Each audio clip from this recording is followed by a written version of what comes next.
What's up, everybody? Welcome to the Loud Spot Entrepreneur Edition. Like I said before, I'm trying to get more than just music on here. I got a buddy named Christian LeFer on the show. We are going to talk about a company he has, InstantProfit.com. This is my first time. Christian, feel free to make fun of me if I say anything stupid. All right, let's get this party started. Here we go. Oh, no! Oh, boy! Here it comes! The motherfucking Loud Spot! I did forget to mention, if you like this or any other videos that we do or on any platform, please subscribe to our YouTube. We're on Apple, Spotify, all that good stuff. All the subscriptions, all the likes, shares, and comments really helps us out. We also got a Patreon page, patreon.com/The Loud Spot. All right, Mr. Christian LeFer. I might mess up your last name. If I do, please let me know. Hey, that's all right. I've been called worse. Okay, so before we get into InstantNonprofit.com, you brought up earlier snowboarding, and I saw that you were also into motocross, maybe a little bit, right? Just a little. So are those your extracurricular activities outside of helping people out with their businesses? 100%. It's my favorite thing. I was once asked by a good friend who's an intuitive coach and all that. She's like, "What's your favorite thing to do?" I said, "I am in flow, and my purpose, my joy is racing through Moab on a dirt bike." And she was like, "When's the last time you did that?" It had been 5 years. It has never been 5 years again.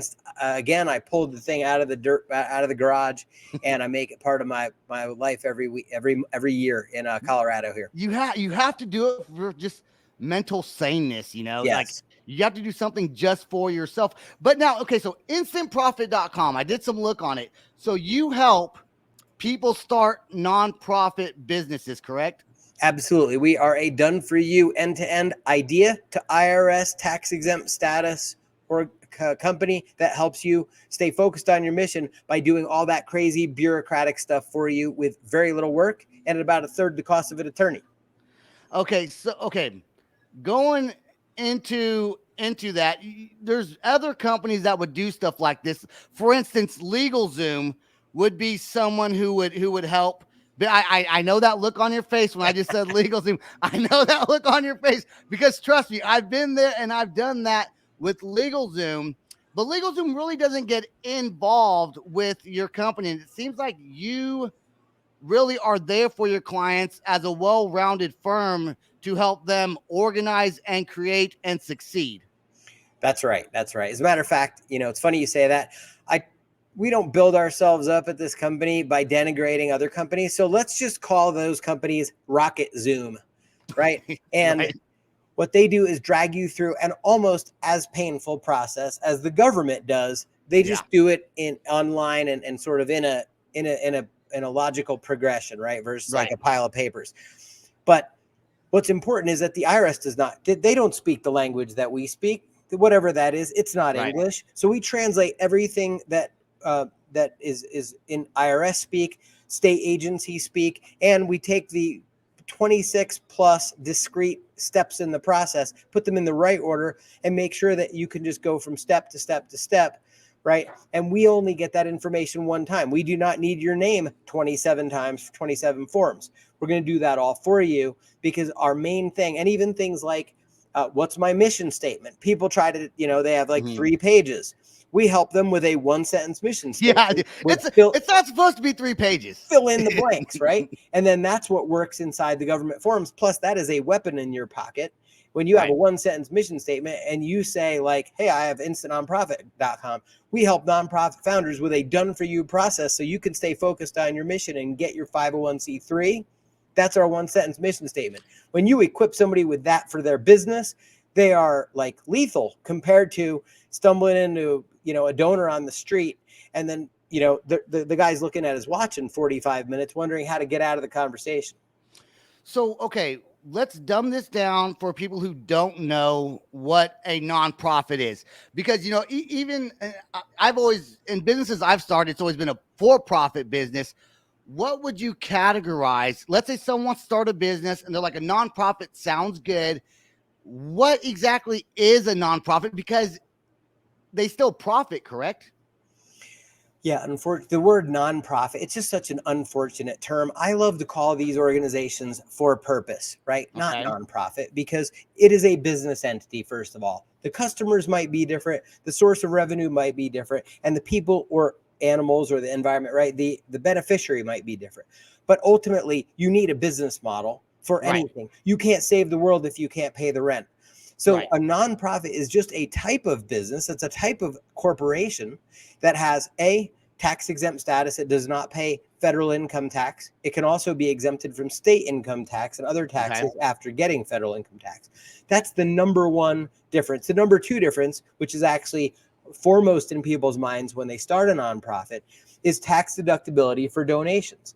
Okay. If Sebastian is making whatever the cutoff is right now, I think it's about $168,000, right? And wants to knock down his tax burden from the 38% bracket to the 32% bracket, you can give away $3,000 or $5,000 to knock that top line of income down and save Okay. maybe 15 plus in taxes, because you're going to get a tax deduction that's going to be taken off of the top line of your personal income. And that is a motivating factor for many people. And it's just a check the box factor for many others. People don't give because they're going to get the donation, the deduction, but they sure like to have it. And it just helps push them off that fence and get them to write that check to you.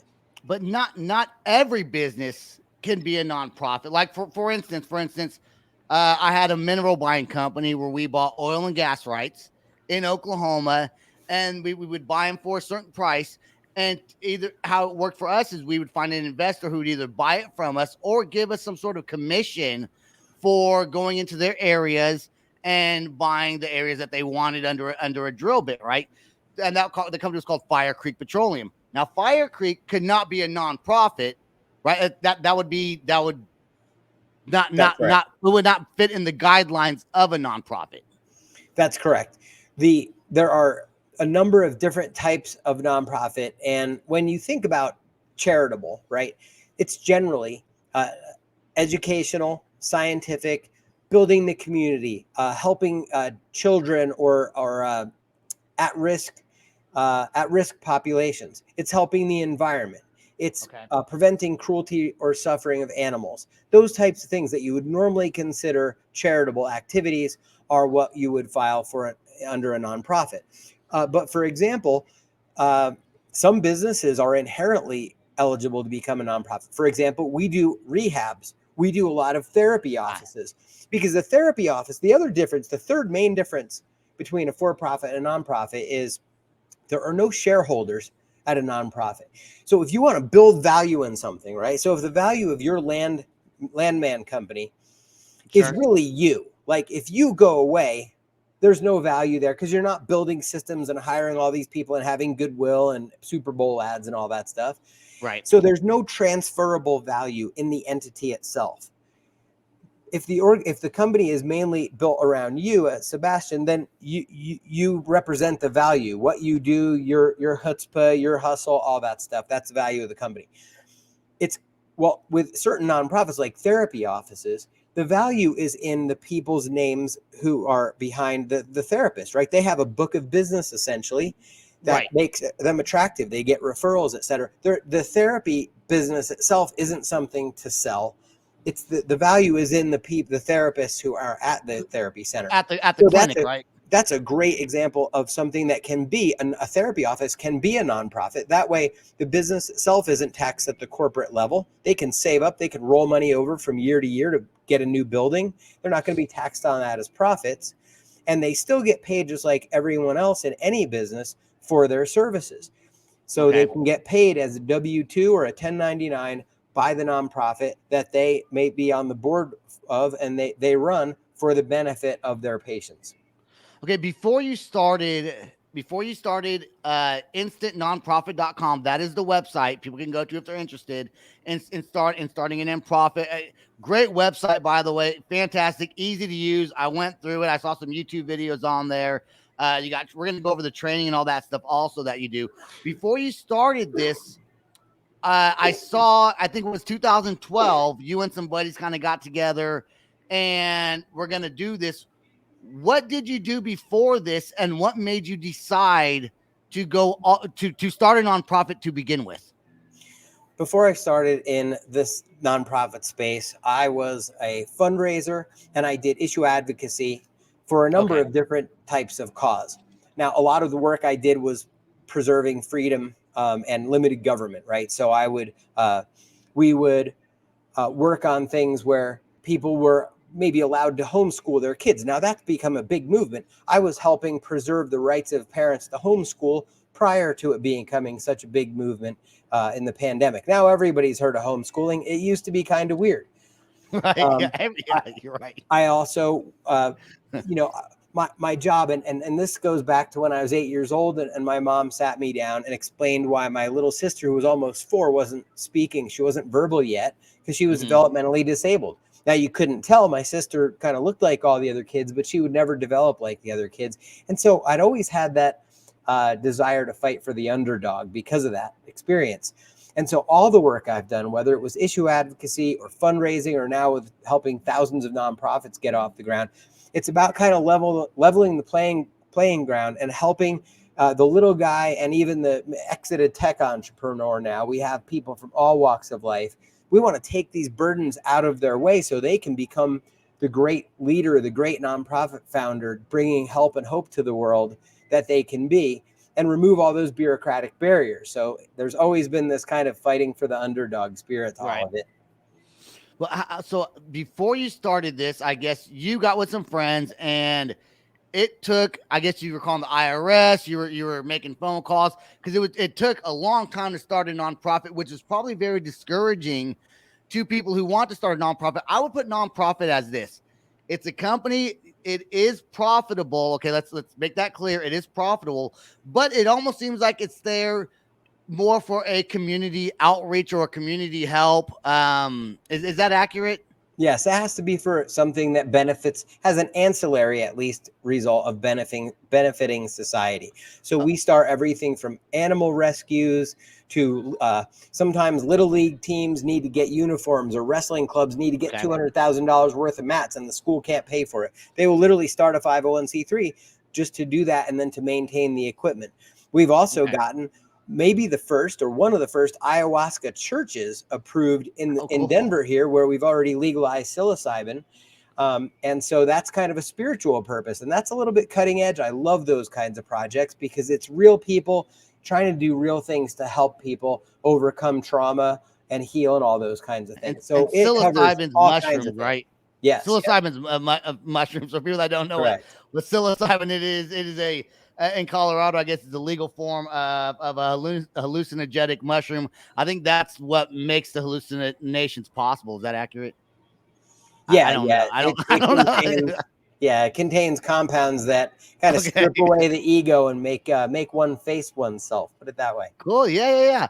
So how frustrating was it then to start a nonprofit? It took a year or so to get one off the ground back in like 2012, before, back, this is one of the reasons why you started your company, right? And yeah, absolutely. Yeah. And then for it to take that long, how people give up on it because it just takes forever to create one. They give up, which is then doing a disservice to the community. Yeah, we get calls from people all the time who have been trying to start their nonprofit for years. In many cases, they paid some consultant, or they even paid a lawyer a bunch of money for a retainer. And guess what? Retainers don't come with guarantees. Ours comes with a guarantee. You pay us, you're getting your 501c3. And so what I did was, back then I said, okay, you guys, let's start this nonprofit. You guys go raise a little money and build a website. Let me see that application. I mean, how hard can that be? And so I called the IRS and I reached the front desk and I said, I want to know, how long is this thing going to take? A month, whatever. And I was a typical time frame would be a month, right? You would think a typical time frame would be a month or so. You would think. Yeah. It was a year. And I was so morally outraged that what I did was my agent was never available. So I took their phone number and I changed the last 2 numbers, and I called about 20 or 30 extensions north and south of that number, knowing I'd probably get somebody in that IRS department. And if somebody picked up the phone, I would beg, plead, cajole. I'd try to send them chocolates, whatever I could do. Whatever. What makes the perfect file? Why does this take so long? why do these things get rejected? And the main one was like, what would make you feel good? What would make your day and make you feel like somebody appreciated this kind of crappy job that you have, sitting at a desk with piles and piles of ridiculously unprepared or over-prepared piles of paper? And so I pulled that all together and I curated it into what I call the love letter to a bureaucrat, because nobody loves bureaucrats. Nobody loves bureaucracy. It's like, going to motor vehicle is the classic joke. But what if you showed that person at that desk, you actually cared about their job and you actually put some work into making their experience better, not just the person who's filing. And I'll tell you what, we got like a 5 or 6 week approval on that first one. Wow. And then I put myself to the test. We had some friends in town. They heard that I had done this. Of course, I mentioned it to a couple of people. I was pretty blown away. They said, hey, we have a billionaire donor. We have a guy that just sold his tech company for $1 billion. These people aren't just floating around everywhere. So I was like, I'm listening. They said he will fund this little school in a rural area where they didn't have a lot of, options for education. He will fund this school, but the condition is you got to have kids in the school this school year.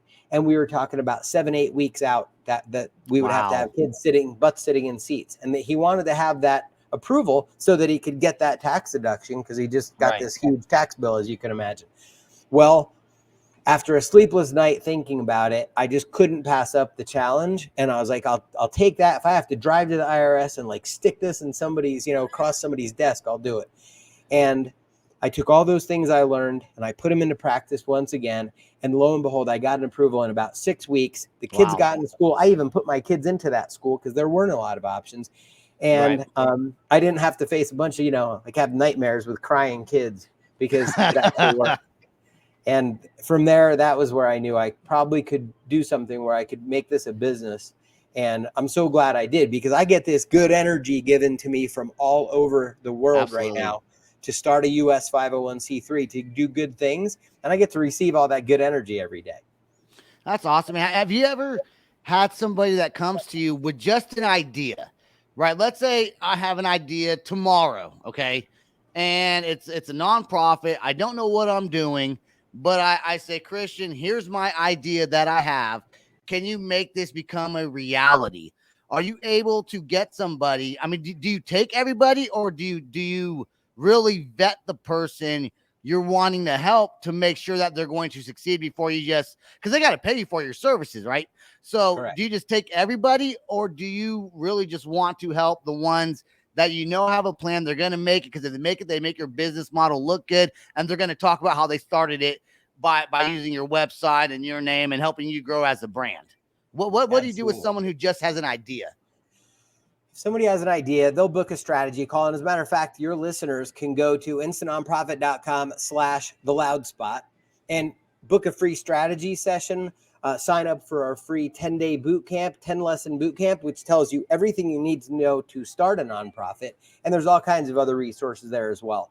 So say you had an idea to start a music festival. You love music, right? You're dealing with all these artists. Which I could do maybe one day, right? Because I'm in touch with all these bands. Exactly. A lot of music festivals are nonprofits, right? It is a community building effort.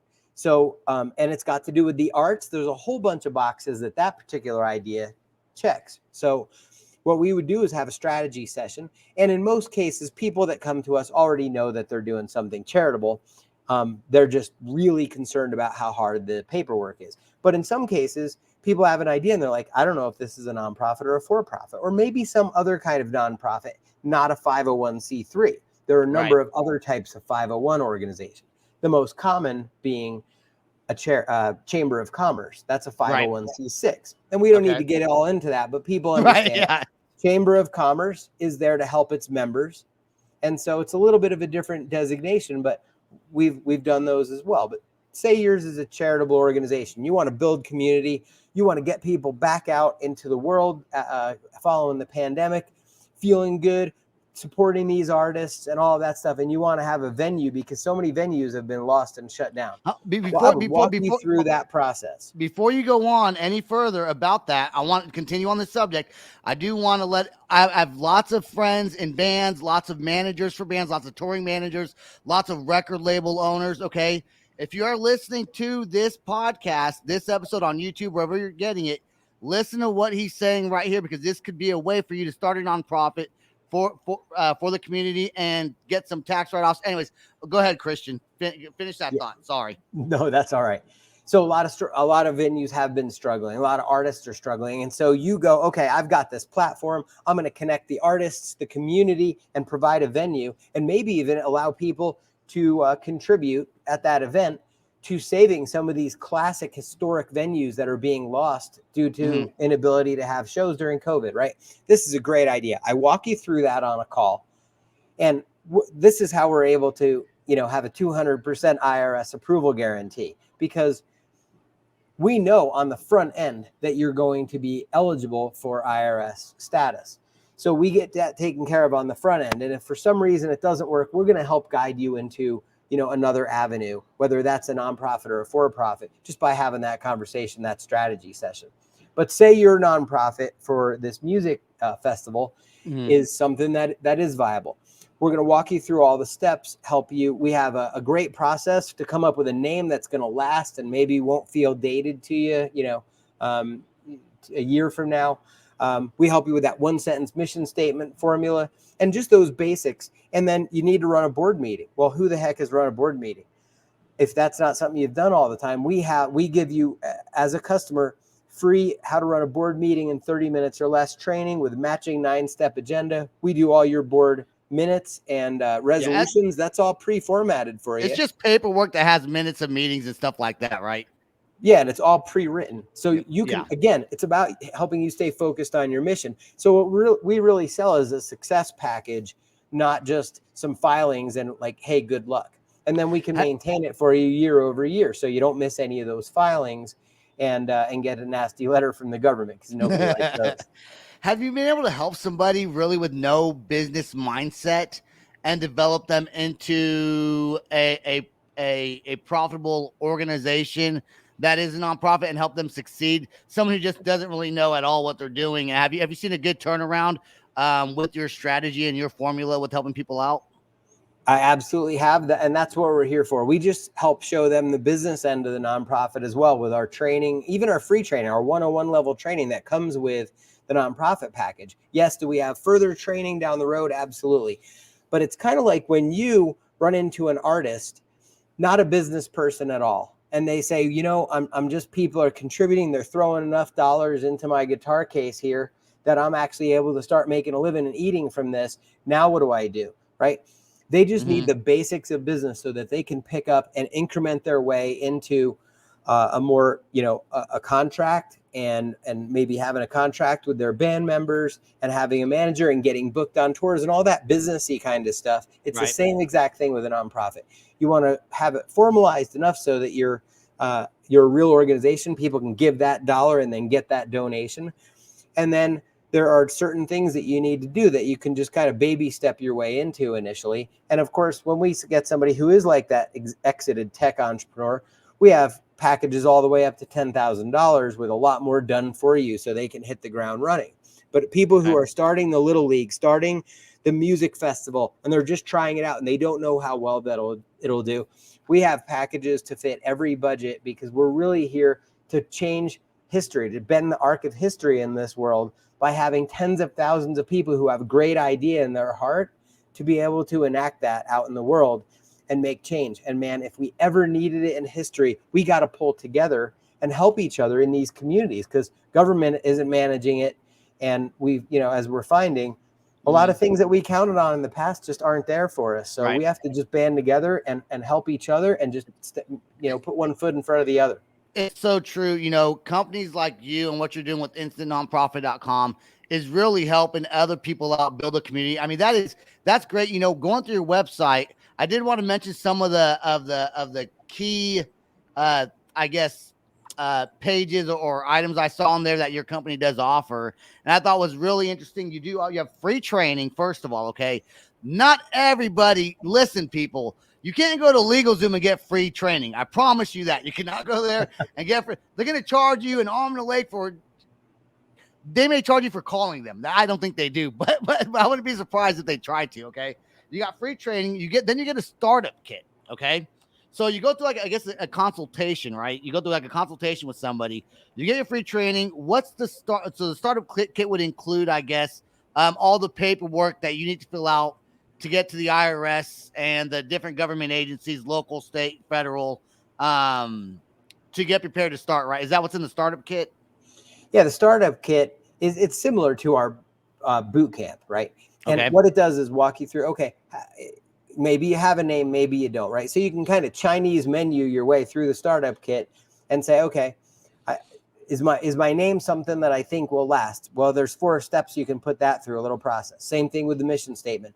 How many board meetings do I need to have per year, right? We only need to have 1. It's really easy. And as a matter of fact, we're going to give you a board recruitment form that says exactly the few things that your 3 board members need to have. Oh, and by the way, that's how many you need to have. You need yourself, your mom, or your best friend, your band manager, whomever. You need 2 loyalists to be alongside of you at minimum. And we explain what a board is, what it does, and why you want to keep that a small number, because you don't want to make things complicated for yourself by having 21 board members. You want to have 3 to 5 board members that are really loyal to you and understand the mission and are just going to support what you're doing. Down the road, you can get those wealthy folks. You can get those big wigs in the community or the mayor or somebody to be on your board, but you don't want to do that on day one. You want to make things nice and easy for yourself. And so we explain how to increment your way to greatness. Because if you put every big barrier in your way and you go, I have to, I don't have a place to live, I need to build a skyscraper, it's not the way to go. I did not think, first of all, that we were going to relate this to music in any way when we first started this. And boy, was I wrong, because we were able to turn that around, which I find very interesting. Okay. What is seed money magic? What is that? Seed Money Magic is a little course that we have. And again, it is the most basic, the most simple fundraising plan. You don't need a bunch of technology. You don't need to be in sales. It has a simple phone script. It's got a simple list that you build out. It explains the mindset of how to go about inviting people to a bigger life and how to turn that thing around in your mind, where a lot of people that are in nonprofits, and heck, a lot of people in music, we're emotional. We are empaths, right? We take on what we see in the world and turn that into music. Well, some people take what they see in the world and turn that passion and that concern into a nonprofit. And what Seed Money Magic does is it takes away some of the fears that we're selling or we have to get something out of someone. And it turns that around so that what you understand is that you're actually inviting someone who's, maybe in a cubicle in a corporate job where they make good money, but they don't get the chance to go volunteer for that dog shelter, that dog foster dog care, or they want to go down to the soup kitchen and volunteer. They want to be a part of people's lives in a way that they just can't right now because they have these corporate responsibilities or they have their own business or what have you. So what we do with the Seed Money Magic is not only do we give you the tools and the steps. I mean, to me, that's the easy part. Turning the mind around to where you understand that you're inviting that person to have a bigger life tomorrow than they have today by allowing them to take some of that energy they've built up in the form of money and to give it to you to do something good in the world, and that's actually going to benefit their life. You're not taking away from them at all. You're giving to them. And so you start to see yourself as this conduit of good. Mm-hmm. And then it's not about money. It's about kind of trading forms of energy and meaning and purpose so that you can help people take the extra money they have, turn it into something good for someone, and then take that need that this person has and explain how you've changed that person or that animal's life to that other person. And this is a big, beautiful exchange, just like music is. We always have to transmute emotion into music, and that whether that's anger and it's thrash, or it's a lot of my metal guys are a little angry, I think. Yeah, exactly. Not all the time, but sometimes. If a little dime bag. If somebody's already a nonprofit and maybe they're seeking some more guidance, do you pick up, I guess, as clients, other people that are already nonprofits to maybe help them grow? Is that something that you also provide? Sorry, I missed the question. Let's say I already have a nonprofit, right? And I'm kind of failing at it. I'm just not doing a good job, and I need some guidance. Could someone like me reach out to you and use your services instead of just starting one up, but also guide me into maybe a better direction that I'm heading to? Or is it just to help you get started? Our core services are that sort of done for you 501c3 startup Okay. pack and maintenance services. But we Okay. do have how to raise money. We have major gifts masterclass and some operational training, because a lot of the times people have everything they need already. They just don't know how to put it in order. They don't know how to organize what they're doing. And they also don't know how to take advantage of a lot of the free things that nonprofits can avail themselves of. Right. So a lot of software companies will give you software or things that'll make your life easier for free or for a major discount because you're a 501c3 nonprofit. So that's kind of what the raft of services and help that we provide. Do you remember the very first nonprofit? I'm sure you remember the very first nonprofit you helped get off the ground. Yeah, with well, your company. It was that school. And okay. Oh, that was for your hair. Okay. Okay. That was that school. But I would say, one of my favorite nonprofits that I'm working with, and it's actually right now, like the one that really blows my mind and I go, okay, this is really where this can go. This is how big this can become. I'm currently working with a gentleman, very successful. He was in he led like thousands of coaches who are helping other people, right, to get their band together, meet their life goals, whatever, right? Like kind of conscious life coaches who are very effective. He's exiting out of that business, and he's just a serial entrepreneur.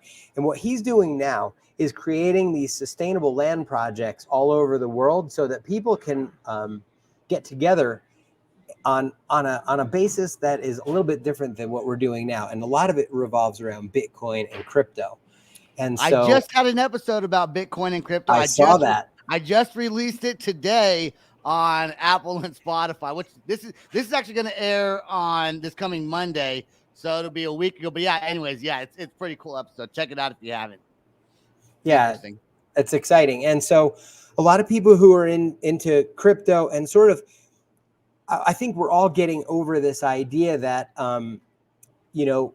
these old-fashioned structures, right? Like there's kind of this distrust of politics and the church, and even just like, what do some of these institutions mean? Big universities, all that stuff are losing credibility, and people are wanting to get real and get back to building a society where, you and I can exchange and build a community that we believe in, and not have it run by big tech or government or the church or whatever. And so this gentleman is creating these amazing spaces where people like us can get together and, steep ourselves in the arts, have a way of, and that's crypto, a way of exchanging, my services for your services, et cetera, and get back to community in a way that really we've just been kind of atomized from each other through the pandemic. And I think projects like that, they're so crazy that they might work. And boy, aren't we all looking to have a new way of doing things that is much more sustainable than, the pumped up dollar and a lot of other things that were just like, okay, when's this going to hit the fan? You never know. I do want to ask you, Yippee-Ki-Yay, is that still a company that is that something you owned or involved with? Yippee-Ki-Yay is the corporate name of this company. We changed. Oh, cool. Okay. We rebranded from Yippee-Ki-Yay. I'm a big Bruce Willis fan. And, whether you like Gene Autry, the cowboy, or Bruce Willis, Yippee-Ki-Yay kind of comes back from cowboy days. But it's the same spirit, right? It's helping the little guy, fighting the bad guys, bringing light into the darkness. So our attitude is still Yippee-Ki-Yay, but InstantProfitcom is a heck of a lot easier to say, spell, and remember when you're trying to dial that URL. I definitely agree with you on that. You've been great to have on the show. I'm happy I'm able to have you on.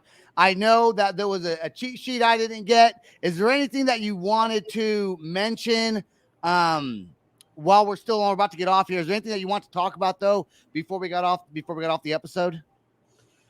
I feel like we covered so much of it. And Good. All I would say is that whether it's music, whether it's business or your side hustle, right? Your podcast, we drive ourselves very hard. We ask a lot of ourselves, and man, you have done an amazing job with this show. I love your episodes. I want to put them all on, stream them all, but we got to always remember to take care of ourselves, put our own oxygen mask on, breathe, and just be for a minute, because man, we just generally go at it pretty hard, and it's like, get this done. And did I do enough and all that stuff?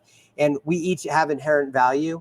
And so taking time to slow down sometimes can lead us to those really big, beautiful ideas that make life all worth it. So that's kind of what I want to leave with you. You know, man, it's been fantastic. I want you to stay right there till after the outro song is done. I want to remind all my fans, you know, we do mostly music, and the next few episodes are all going to be hard rock and metal podcast, but I am changing it up a little bit. I do, as an entrepreneur myself, I like talking to other entrepreneurs, getting different ideas, and being able like this to be able to relate it to music is just absolutely fantastic. And you just never know where the conversation is going to lead. So I do want to remind once again, if you like this episode, like us on YouTube, subscribe on YouTube, listen on Apple, Spotify, iHeart, wherever you find your podcast, Deezer, and our Patreon page. We love Patreon.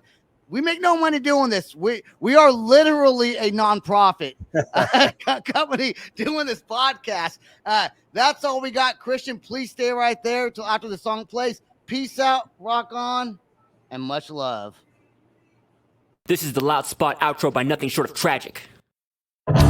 Is this all talk with no action? No. Is this my thoughts with distraction? No.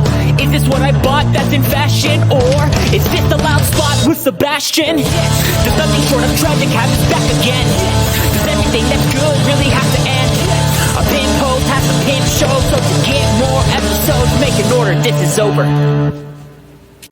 Thanks for watching our video. Don't forget to click the like and share button. Don't forget to go to our YouTube and subscribe. If you want to listen to our audio and pick up some cool merch, go to www.theloudspot.net. Peace out, rock on, much love.